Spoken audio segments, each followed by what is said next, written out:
ॐ श्रीगुरुभ्यो नमः। हरिः ॐ।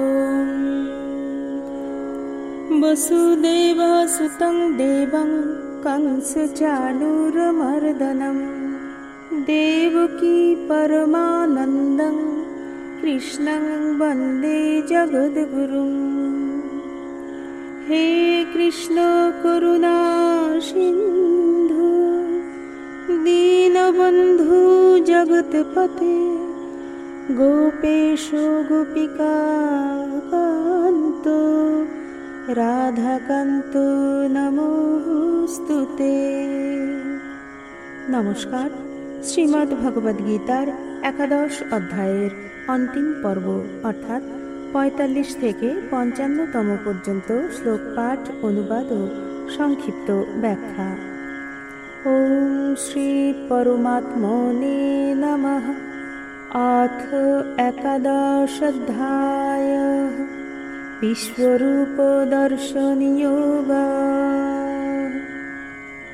পূর্ববর্তী শ্লোকগুলিতে শ্রী ভগবানের বিভিন্ন রূপের দর্শন পেয়ে ৪৫ ও ৪৬তম শ্লোক দুটিতে অর্জুন ভগবানকে চতুর্ভুজ রূপ দেখাবার জন্য প্রার্থনা করেছেন।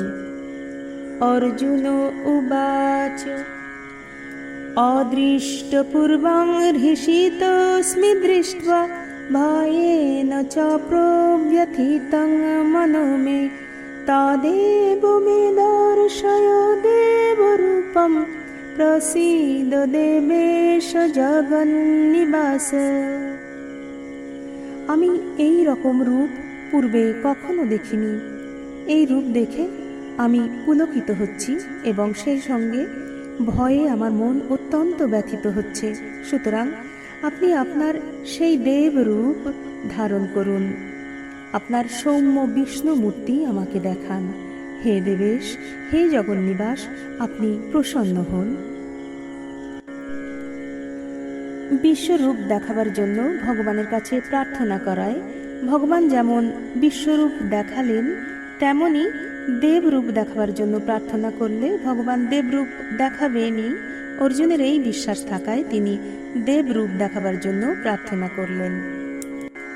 অর্জুন উবাচ কিরীটিনং গদিনং চক্রহস্তম ইচ্ছামি ত্বং দ্রষ্টুমহং তথৈব তেনৈব রূপেণ চতুর্ভুজেন সহস্রবাহো ভব বিশ্বমূর্তে।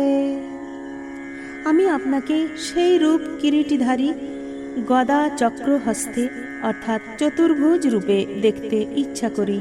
তাই হে সহস্রবাহু, হে বিশ্বমূর্তে, আপনি সেই চতুর্ভুজ শঙ্খ চক্র গদা পদ্মধারী মূর্তি ধারণ করুন। ৩১তম শ্লোকে অর্জুন জিজ্ঞাসা করেছিলেন, হে উগ্র রূপধারী, আপনি কে? তখন ভগবান উত্তর দিয়েছিলেন যে আমি কাল, সকলকে সংহার করার জন্যই আমি প্রবৃত্ত হয়েছি। কথা শুনে এবং অত্যন্ত ভয়াল রূপ দর্শন করে অর্জুন মনে করেছিলেন যে ভগবান অত্যন্ত ক্রুদ্ধ হয়েছেন। তাই অর্জুন ভগবানকে বারংবার প্রসন্ন করবার জন্য প্রার্থনা করেছেন। অর্জুনের এই ভাবনা দূর করবার জন্য শ্রী ভগবান বলছেন ৪৭তম শ্লোকে, শ্রী ভগবানুবাচ ময়া প্রসন্ন্যেন তবার্জুনেদং রূপম পরম দর্শিতমাত্ময়োগাৎ তেজোময়ং বিশ্বমনন্তমদ্যং যন্মে ত্বদন্যেন ন দৃষ্টপূর্বম। শ্রী ভগবান বললেন, হে অর্জুন, তোমার প্রতি প্রসন্ন হয়ে আমার যোগ শক্তির দ্বারা তোমাকে আমার এই পরম তেজময় আদি অনন্ত বিশ্বরূপ দেখালাম, যা এর আগে কেউ কখনো দেখেনি। বিশ্বরূপ দর্শন করার জন্য ভগবানের কৃপা ব্যতীত অন্য আর কোনো উপায় নেই। ৪৮তম শ্লোকে এই কথাই বিশেষভাবে বর্ণনা করেছেন। শ্রী ভগবানুবাচ ন বেদযজ্ঞাধ্যায়নৈর্ন দানৈ ন চ ক্রিয়াভির্ন তপোভিরুগ্রৈঃ এবং রূপশক্যয়হং নৃলোকে দ্রষ্টুং ত্বদন্যেন কুরু প্রবীর। হে কুরুপ্রবীর, বেদ পাঠ এবং যজ্ঞের দ্বারা, দান ক্রিয়া, ধর্মীয় আচার অনুষ্ঠান পালন এবং কঠোর তপশ্চর্যার দ্বারাও আমাকে এভাবে তুমি ছাড়া মনুষ্যলোকের আর কেউ কখনো দেখেননি। অর্জুনের ভয় দূর করবার জন্য শ্রী ভগবান পরবর্তী শ্লোকে তাঁর দেবরূপ দেখার নির্দেশ দিয়েছেন। শ্রী ভগবানুবাচ মাতে ব্যথা মা চ বিমূঢ় ভাব দৃष्ट्वा রূপং ঘোরমিদৃং মমেদম ব্যপেত বিপ্রীত মনা পুনস্ত্বং তদেব মে রূপমিদং প্রপশ্য। আমার এই ঘোর রূপ দেখে তোমার ব্যথিত হওয়া উচিত নয় এবং বিমূঢ় হওয়াও উচিত নয়। এখন নির্ভয় হয়ে প্রসন্ন চিত্তে তুমি পুনরায় আমার এই চতুর্ভুজ মূর্তি ভালো করে দর্শন করো। পূর্ববর্তী শ্লোকে অর্জুনকে যে রূপ দেখার জন্য ভগবান নির্দেশ দিয়েছিলেন সেই অনুযায়ী ভগবান তাকে বিষ্ণু রূপ দেখিয়েছেন। 50তম শ্লোকে সঞ্জয় তারই বর্ণনা দিয়েছেন। সঞ্জয় উবাচ ইত্তর্জুনং বাসুদেবস্তথোক্ত্বা স্বকং রূপং দর্শয়ামাস ভূয়ঃ আশ্বাসয়ামাস চ ভীতমেनं ভূত্বা পুনঃ সৌম্য বপুর্মহাত্মা। সঞ্জয় বললেন, ভগবান বাসুদেব অর্জুনকে এই কথা বলে পুনর্বার সেইভাবেই নিজ দেব রূপ দেখালেন এবং মহাত্মা শ্রীকৃষ্ণ আবার সৌম্য মূর্তি অর্থাৎ দ্বিভুজ রূপ ধারণ করে ভীত সন্ত্রস্ত অর্জুনকে আশ্বস্ত করলেন। অর্জুনের ওপর ভগবানের এত অদ্ভুত কৃপা যে তিনি প্রথমে অর্জুনকে বিশ্বরূপ দেখান, তারপর দেবরূপ অর্থাৎ চতুর্ভুজ রূপ দেখান এবং পরে মনুষ্য রূপে দ্বিভুজ রূপে ফিরে আসেন। এর সঙ্গে ভগবান আমাদেরও বিশেষ অলৌকিক কৃপা করেছেন। তিনি বলছেন যে কোনো স্থানে কোনো কিছুতে কিছু বিশেষত্ব দেখে যদি আমাদের মন আকৃষ্ট হয় তবে সেখানেই আমরা ভগবানকে যেন চিন্তন করি। মনুষ্যরূপ ধারণ করে ভগবান যখন অর্জুনকে আশ্বস্ত করলেন তখন অর্জুন বললেন, অর্জুন উবাচ দৃষ্ট্যেদং মানুষং রূপং তব সৌম্যং জনার্দন ইদানীমস্মি সংবৃত্তা সচেতা প্রকৃতিং গতঃ।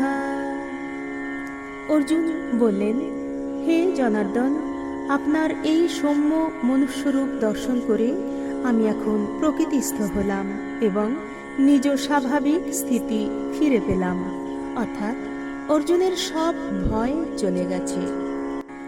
অর্জুনের কৃতজ্ঞতা অনুমোদন করে শ্রী ভগবান 52তম শ্লোকে বলছেন, শ্রী ভগবানুবাচ সুদুর্দর্শমিদং রূপম দৃষ্ট্বানসি মম দেবা আপ্যস্য রূপস্য নিত্যং দর্শনকাঙ্ক্ষিণঃ। শ্রী ভগবান বললেন, তুমি আমার যে রূপ দেখলে তা অতি দুর্লভ, এমনকি দেবতারাও এই রূপ দর্শনের জন্য সর্বদা ব্যাকুল।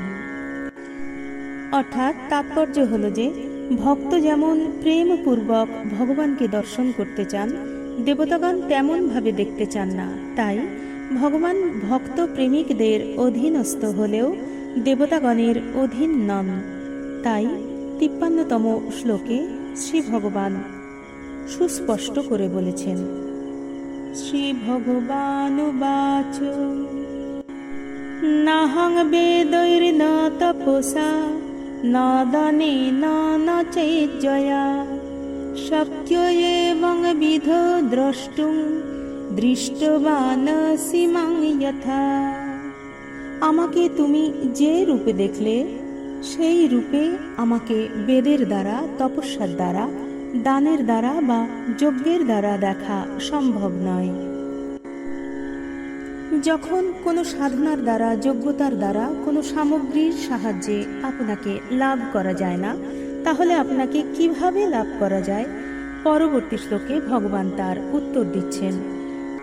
শ্রী ভগবানুবাচ ভক্ত্যত্বানন্যয়া শক্য অহমেবং বিধুর্জুন জ্ঞাতুং দ্রষ্টুম চ তত্ত্বেন প্রবেষ্টুম চ পরন্তপ। হে শত্রুতাপন অর্জুন, একমাত্র অনন্য ভক্তির দ্বারাই আমাকে এই রূপে জানা, এইভাবে দর্শন করা এবং আমাতে স্বরূপত প্রবেশ করা সম্ভব। একমাত্র ভক্তির দ্বারাই সাধক আমাকে এইভাবে উপলব্ধি করতে পারেন, এছাড়া অন্য কোনো পথ নেই। এখন এই অধ্যায়ের অন্তিমতম শ্লোকটি। গীতাকে সকল উপনিষদের সার বলা হয় এবং এই শ্লোকটি হল সেই গীতার সারাৎসার, যা আমাদের দৈনন্দিন জীবনে অনুশীলন করতে হবে। অন্তিমতম শ্লোকটিতে শ্রী ভগবান অনন্য ভক্তি লাভের উপায় জানাচ্ছেন। শ্রী ভগবানুবাচ মৎকর্ম কৃন্নি মৎপরম মদ্ভক্তা সঙ্গবর্জিতঃ নির্বৈর সর্বভূতেষু স মামেতি পাণ্ডব। হে পাণ্ডব, যিনি একমাত্র আমার উদ্দেশ্যে কর্ম করেন এবং যিনি মতপরায়ণ, আমি যার জীবনের একমাত্র লক্ষ্য, যিনি আমার ভক্ত, সব রকম ইন্দ্রিয়াসক্তি থেকে মুক্ত এবং যিনি কারোর প্রতি শত্রুভাব পোষণ করেন না, তিনি আমাকেই লাভ করেন। মত কর্মকৃত অর্থাৎ আমার জন্য যে কাজ করে, অর্থাৎ ভগবান বলছেন যে কর্মই তুমি করো না কেন তা আমার পূজা জ্ঞানে করো। যদি এই গোটা বিশ্ব তারই শরীর হয়, তবে যে মহৎ কাজই এখানে করা হোক না কেন তা তারই সেবা। মত পরম, আমাকেই জীবনের চরম লক্ষ্য বলে মনে করো, অন্য আর সব কিছুই গৌণ। এই কারণেই যারা ঈশ্বরকে পরম লক্ষ্য জ্ঞান করেন, তারা সামান্য প্রশংসায়, সামান্য খেতাব পেয়ে বা সামান্য পদোন্নতিতে উচ্ছ্বসিত হন না। এগুলি তাদের কাছে কিছুই নয়। মহত্তম বস্তু হল ভক্তি। তাই বলছেন মদ ভক্ত, আমার ভক্ত হও। সঙ্গবর্জিতঃ, ইন্দ্রিয়ের প্রতি আসক্তি থেকে মুক্ত, অর্থাৎ মনকে নানা রকম আসক্তি থেকে মুক্ত করো। নির্বৈর সর্বভূতেষু, সকল জীবের প্রতি বিদ্বেষহীন ভাব নিয়ে আসতে হবে। যিনি এই ধরনের মানুষ, সাসাম এতি পাণ্ডবা, হে অর্জুন, এই রকম ভক্ত আমাকে লাভ করেন। এই হল শ্রী ভগবানের অঙ্গীকার এবং সমগ্র গীতার যে শিক্ষা তার সার। ওম তৎসদ ইতি শ্রীমদ্ ভগবদ গীতাসু উপনিষৎসু ব্রহ্ম বিদ্যায়াং যোগশাস্ত্রে শ্রীকৃষ্ণার্জুন সংবাদে বিশ্বরূপ দর্শন যোগ নাম একাদশোऽধ্যায়ঃ। হরি ওম তৎসৎ। ওম শান্তি শান্তি